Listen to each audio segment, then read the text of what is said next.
नमस्कार दोस्तों, आप सभी का स्वागत है हमारे इस आदिसागर यूट्यूब चैनल में। दोस्तों, क्या हुआ जब डीएम साहिबा कुंभ मेले में स्नान करने पहुंची और वहां उनका तलाकशुदा पति, जो अब नागा साधु बनकर भीख मांग रहा था, से उनका सामना हुआ।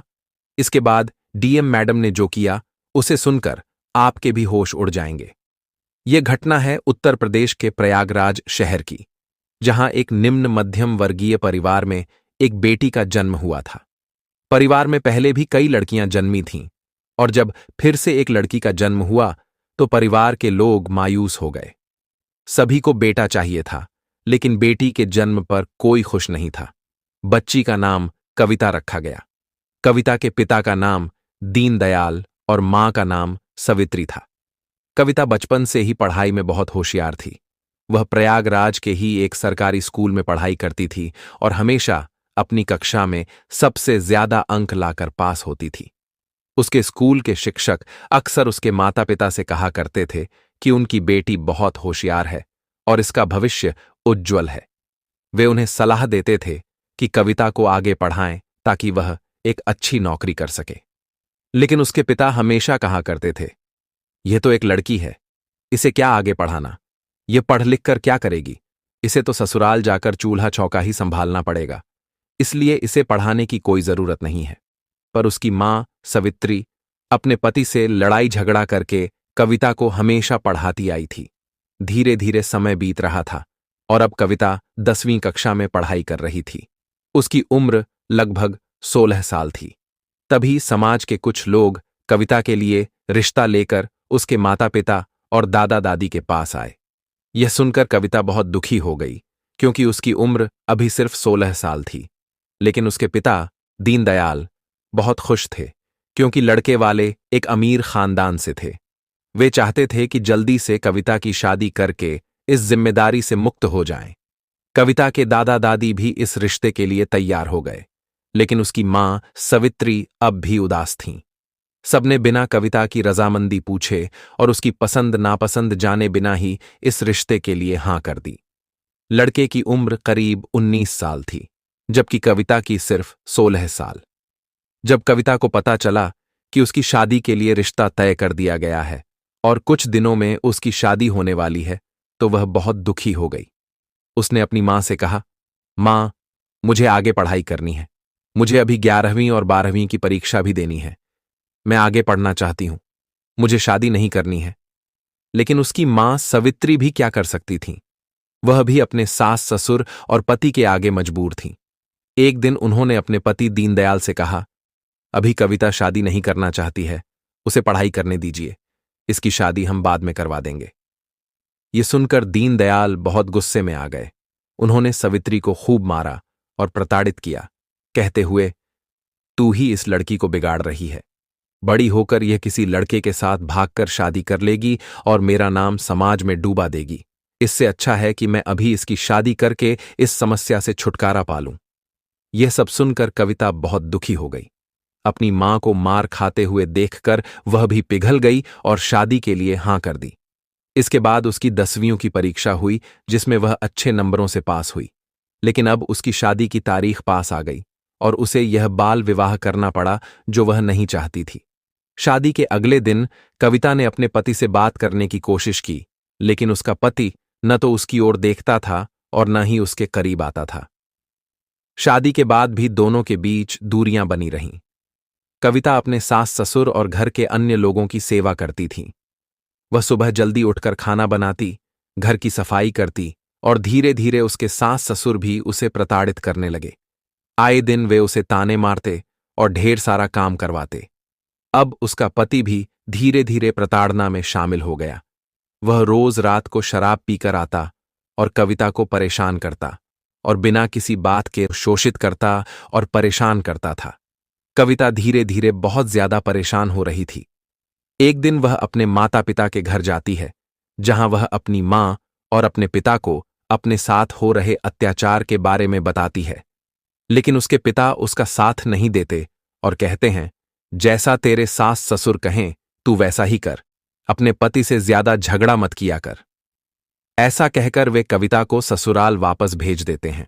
अब न तो उसके पिता उसकी सहायता करते हैं और न ही कोई उसका पक्ष लेता है। ससुराल उसका पूरी तरह से नरक बन चुका था। एक दिन कविता की मुलाकात उसकी सहेली सरोज से होती है। सरोज कहती है, तेरा 10वीं का रिजल्ट आ गया है और तूने पूरे बोर्ड में सबसे ज्यादा नंबर लाकर टॉप किया है। यह सुनकर कविता खुश तो होती है, लेकिन मायूस भी हो जाती है और अपनी सहेली के सामने फूट फूट कर रोने लगती है। सरोज पूछती है, क्या हुआ? तूने पूरे जिले और प्रदेश में टॉप किया है, फिर तू रो क्यों रही है? तू, कविता अपनी आप बीती बताती है और कहती है, मुझे तो आगे पढ़ाई करनी है और एक बड़ा अधिकारी बनना है, लेकिन मेरे ससुराल वाले मुझे बहुत प्रताड़ित करते हैं, मुझसे खूब काम करवाते हैं और मेरा पति मुझे रोज रात को मारता है, खूब मेरी पिटाई करता है। ये सुनकर सरोज भी रोने लग जाती है और कहती है, तू कब तक इस नरक में रहेगी? एक ना एक दिन तुझे इससे बाहर आना ही पड़ेगा, वरना तू इसी तरह जीते जी मर जाएगी। एक दिन तुझे हार्ट अटैक आ जाएगा। इससे अच्छा है कि तू अपनी पढ़ाई जारी रख और 11वीं की परीक्षा दे और आगे तू 12वीं भी कर और आगे जाकर एक बड़ी अफसर बन।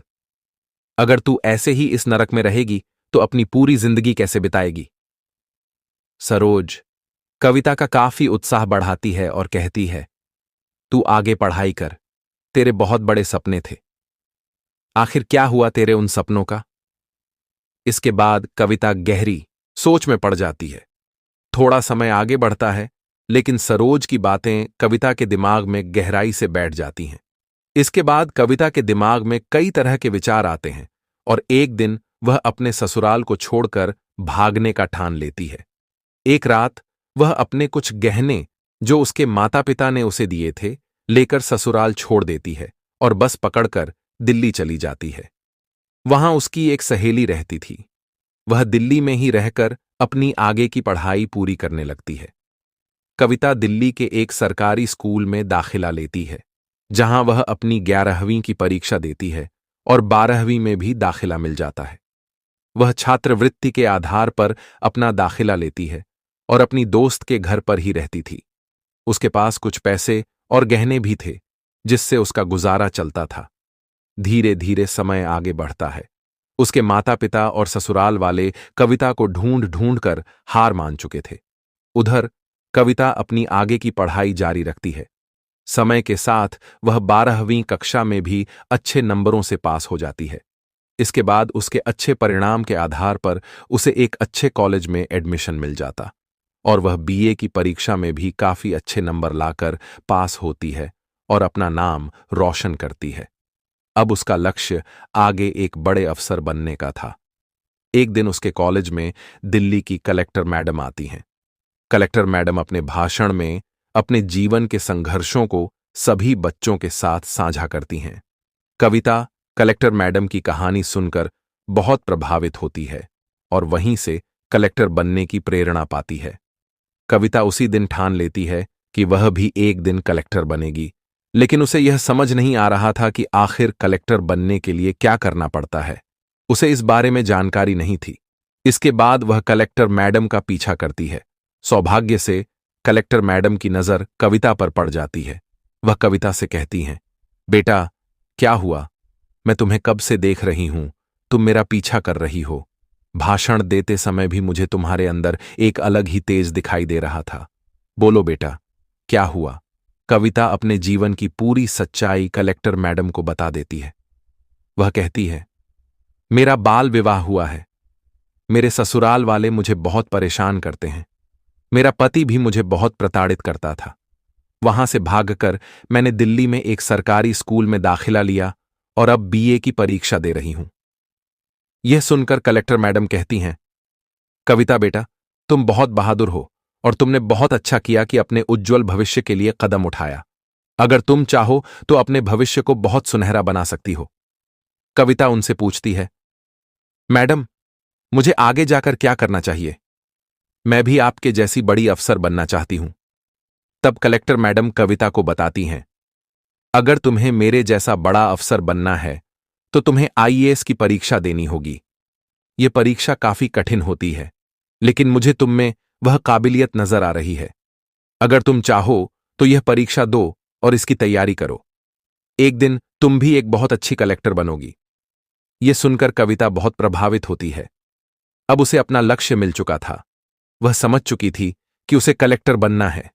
इसके बाद वह बाकी परीक्षाएं पास करके आईएएस बनने की तैयारी में जुट जाती है। वह एक कोचिंग सेंटर में दाखिला लेती है। उसके पास जो गहने पड़े थे उन्हें बेचकर वह अपना दाखिला कराती है।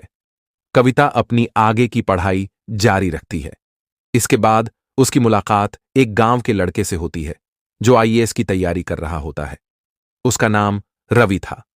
कविता और रवि के बीच धीरे धीरे दोस्ती हो जाती है। रवि भी पढ़ाई में बहुत तेज था और उसकी जिंदगी की कहानी भी काफी गंभीर थी। वह भी एक गरीब परिवार से था और अपने पूरे घर-बार को छोड़कर कलेक्टर बनने के लिए दिल्ली आया था। धीरे धीरे दोनों के बीच नजदीकियां बढ़ने लगती हैं।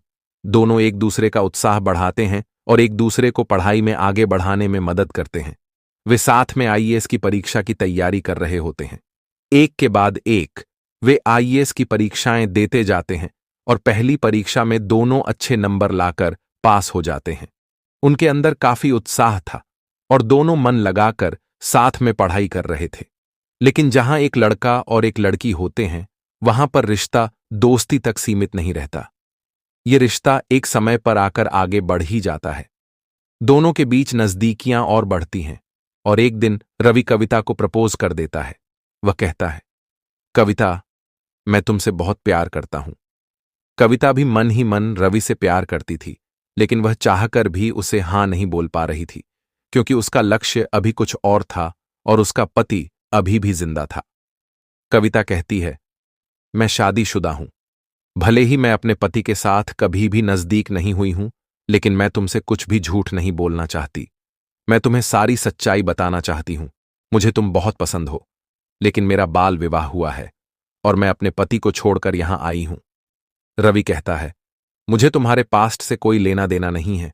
मुझे तुम बहुत पसंद हो और मैं तुम्हारे साथ पूरी जिंदगी बिताना चाहता हूं। हम दोनों साथ में मिलकर कलेक्टर की आगे की परीक्षा देंगे और साथ में कलेक्टर बनेंगे।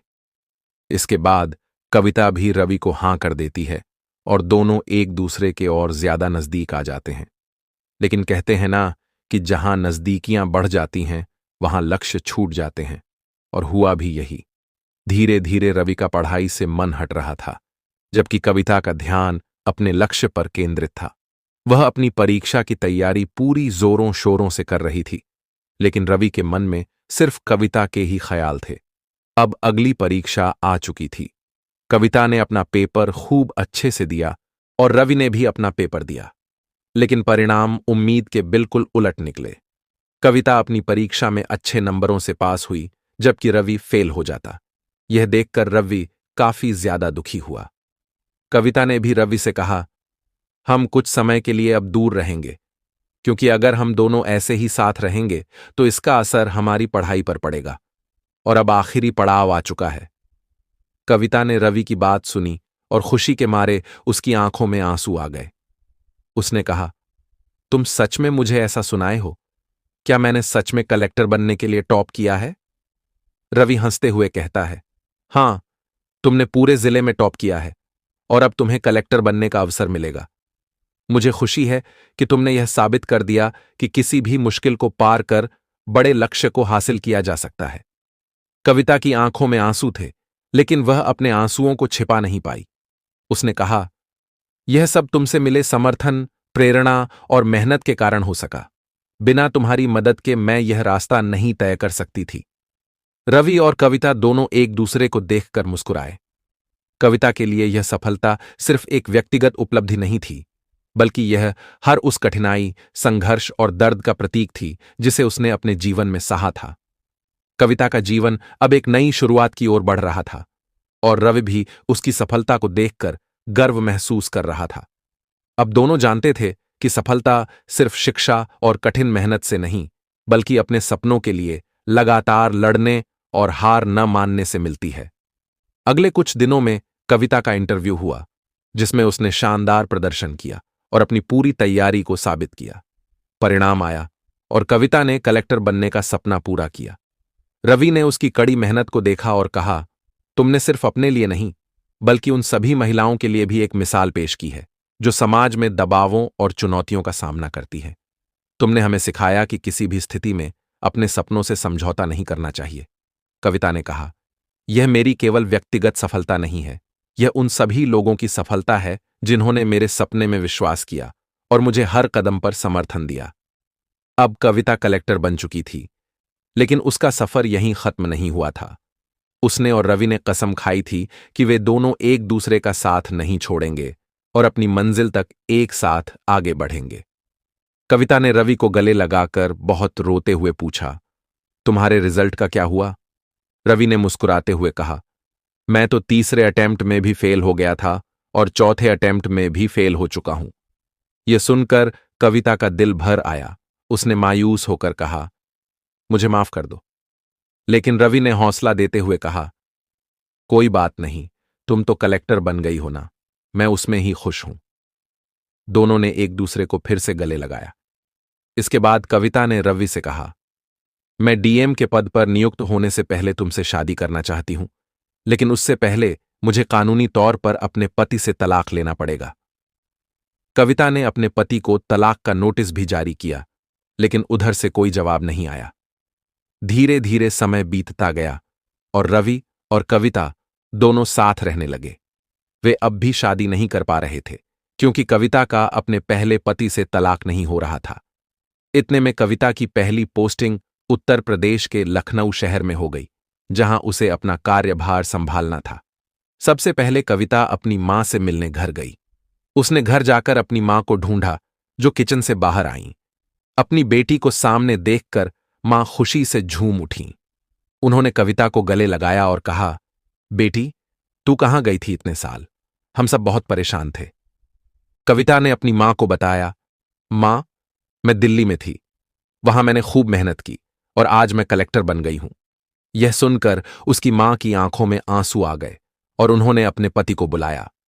कविता के पिता अपनी बेटी को देखकर खूब रोने लगे और कहते हैं, बेटा, मुझे माफ कर दे। इस समाज में बेटियों के साथ इतना गलत होता है, जिसके चलते मैंने तेरी नाबालिग अवस्था में ही शादी करवा दी थी। तेरे ससुराल वालों ने तुझे बहुत प्रताड़ित किया था, फिर भी मैंने तेरी एक नहीं सुनी थी। आज मुझे इसका खूब एहसास हो रहा है। कविता के पिता रो रोकर उससे माफी मांगने लगे। कविता ने अपने दोनों माता पिता को गले लगाते हुए कहा, अब सब ठीक है, आप मेरे साथ चलिए। हम अब एक अच्छे घर में साथ रहेंगे। इसके साथ ही कविता के माता पिता भी उसके साथ रहने लग गए। धीरे धीरे समय बीतता गया। एक दिन प्रयागराज में महाकुंभ मेले का आयोजन हो रहा था। मां ने उससे कहा, बेटा, अगर तुम्हें अपने काम से थोड़ी सी फुर्सत मिल जाए तो हम प्रयागराज कुंभ मेले में चलें। कविता ने अपनी नौकरी से 2 दिनों की छुट्टी लेकर अपने माता पिता के साथ प्रयागराज जाने का फैसला किया। यह महाकुंभ सदी का सबसे बड़ा आयोजन था। वहां कुंभ मेले की रौनक अपने चरम पर थी। साधुओं और चमत्कारिक संतों की भीड़ से मेले का माहौल अद्भुत हो गया था। डीएम मैडम कविता अपनी मां और पिता के साथ इस पवित्र महाकुंभ मेला घूम रही थी। वह गंगा नदी के घाट पर पहुंची, जहां स्नान हो रहा था। तभी अचानक एक नागा साधु वहां आता है और कविता के पैर पकड़ने लग जाता है। कविता ने चौंकते हुए साधु से पूछा, आप मेरे पैर क्यों पकड़ रहे हो? साधु महात्मा ने अपने मुंह से राख हटाई और यह देखकर कविता स्तब्ध रह गई। वह साधु कोई और नहीं बल्कि उसका पहला पति था। कविता ने कहा, आप साधु के रूप में कैसे? साधु यानी कविता के पति ने कहा, जब तक तुम मेरे साथ थीं, मैंने तुम्हारी कदर नहीं की। मैं तुम्हें रोज पीटता था, लेकिन जब तुम मुझे छोड़कर चली गईं, तो मुझे तुम्हारी बहुत कमी महसूस हुई। मेरे माता पिता को भी तुम्हारे बिना बहुत बुरा लग रहा था। धीरे धीरे मैं बहुत दुखी हो गया। मैंने तुम्हें खूब ढूंढने की कोशिश की, लेकिन तुम नहीं मिली। मैंने एक अच्छी औरत को खो दिया था और बहुत ज्यादा दुखी हो गया था। कुछ सालों तक मैं इधर उधर पागलों की तरह घूमता रहा। इसके बाद मैंने निश्चय किया कि मैं अब संन्यास ले लूंगा, और तब मैंने साधु बनने का फैसला किया। यह सुनकर कविता और उसके माता पिता के होश उड़ गए। वह साधु रोते हुए बोला, मैंने तुम्हें खूब मारा था, खूब प्रताड़ित किया था। मुझे माफ कर दो, मुझे माफ कर दो। कविता ने अपने पहले पति से कहा, अगर आप मुझे नहीं मारते, नहीं प्रताड़ित करते, तो आज मैं कलेक्टर नहीं बन पाती। नियति ने यही लिखा था, जो भगवान चाहते हैं वही होता है। अगर आप और आपके माता पिता मुझे प्रताड़ित नहीं करते, तो आज मैं डीएम नहीं बन पाती। इसके बाद डीएम मैडम यानी कविता उस अघोरी साधु जो उनके पहले पति थे से कानूनी तौर पर तलाक ले लेती है। तलाक के बाद कविता और रवि की शादी होती है। उनकी शादी बेहद धूमधाम से होती है और दोनों एक दूसरे के साथ प्रेम पूर्वक रहने लगते हैं। शादी के बाद कविता और रवि ने एक दूसरे के साथ मिलकर अपनी अपनी जिम्मेदारियों को बखूबी निभाया। कविता ने अपने डीएम के पद पर रहते हुए समाज में कई सकारात्मक बदलाव लाए। उन्होंने महिलाओं के अधिकारों और शिक्षा के लिए कई योजनाएं शुरू की, जिससे कई लड़कियों को अपने सपने पूरे करने का मौका मिला। रवि ने भी अपने कलेक्टर बनने के सपने को फिर से जीने का फैसला किया और कविता के समर्थन से एक बार फिर से परीक्षा की तैयारी शुरू की। इस बार रवि ने पूरी लगन और मेहनत से पढ़ाई की और आखिरकार वह भी कलेक्टर बनने में सफल हो गया। दोनों ने अपने अपने क्षेत्रों में आदर्श बनकर समाज के सामने एक उदाहरण प्रस्तुत किया। उनकी कहानी ने न केवल लोगों को प्रेरित किया, बल्कि यह भी दिखाया कि अगर सही समय पर सही फैसले लिए जाएं और सच्चे साथी का साथ हो तो किसी भी मुश्किल को पार किया जा सकता है। उनकी सफलता की कहानी पूरे देश में चर्चा का विषय बन गई और कई युवा उनके जीवन से प्रेरणा लेकर अपने सपनों को साकार करने के लिए आगे बढ़े। कविता और रवि का जीवन एक प्रेरणादायक कहानी बन गया, जो समाज में परिवर्तन और उम्मीद की किरण लेकर आया। दोस्तों, इस कहानी का उद्देश्य किसी को दुखी करना या किसी की भावनाओं को ठेस पहुंचाना नहीं है। हमारा उद्देश्य आपको जागरूक और सतर्क करना है, ताकि आप इन कहानियों से सीख लेकर समाज में एक सकारात्मक बदलाव का हिस्सा बन सकें। कहानी का संदेश। कविता और रवि की कहानी हमें सिखाती है कि जीवन में कितनी भी कठिनाइयां आएं, अगर हम अपने लक्ष्य पर दृढ़ रहते हैं और सही मार्गदर्शन पाते हैं, तो कोई भी बाधा हमें रोक नहीं सकती। यह कहानी महिलाओं की शिक्षा, आत्मनिर्भरता और समाज में समानता के महत्व को भी उजागर करती है। समाज को संदेश। इस कहानी से हमें यह सीखने को मिलता है कि हर व्यक्ति को अपने अधिकारों के प्रति जागरूक होना चाहिए और किसी भी प्रकार की प्रताड़ना को सहन नहीं करना चाहिए। हमें महिलाओं की शिक्षा और स्वतंत्रता का सम्मान करना चाहिए और उन्हें आगे बढ़ने के लिए प्रोत्साहित करना चाहिए। आपसे निवेदन है कि हमारे YouTube channel fire crime story hub को लाइक, शेयर और सब्सक्राइब करें। हमारा उद्देश्य इन कहानियों के माध्यम से समाज में जागरूकता फैलाना है, ताकि आप सतर्क रहें और एक बेहतर समाज के निर्माण में योगदान दें। आज के लिए बस इतना ही। कल फिर मिलेंगे एक नई कहानी के साथ। आपके समय और समर्थन के लिए बहुत बहुत धन्यवाद। दोस्तों, इस वीडियो में जो घटना बताई गई है